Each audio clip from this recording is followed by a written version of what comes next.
حج کا زمانہ تھا، اللہ آپ سب کو جو حج نہیں کر چکے، اور اللہ مجھے بھی اس سال ہر سال بار بار حج نصیب فرمائے، اس فرش اعضاء کے صدقے میں حج پر جائیے، آپ کو اندازہ ہو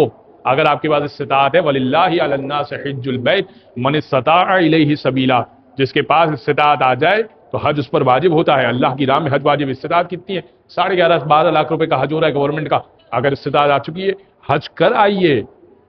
حج کر آئیے، اللہ کے گھر کو دیکھ آئیے، ارکان حج کو بجا لائیے، اس لیے کہ رسول اسلام کی حدیث ہے اگر کوئی شخص استطاعت کے باوجود حج انجام نہیں دیتا، مجھے اس سے فرق نہیں پڑتا کہ وہ یہودی مرے یا نصرانی مرے، وہ میرے کلمے پر نہیں مرتا،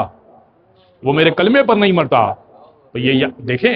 زیارت امام حسین کی فضیلت اپنی جگہ پر، مگر استطاعت آ گئی، 11.5 لاکھ 12 لاکھ جتنے کا بھی حج ہو رہا ہے گورنمنٹ کا،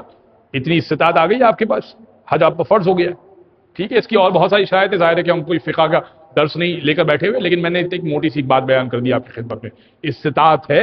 مالی استطاعت ہے، بدنی استطاعت ہے، پیچھے چھوڑ کر بھی کچھ جا سکتے ہیں، اتنی طاقت ہے، حج کر کے آئیے، حج واجب ہو چکا آپ پر۔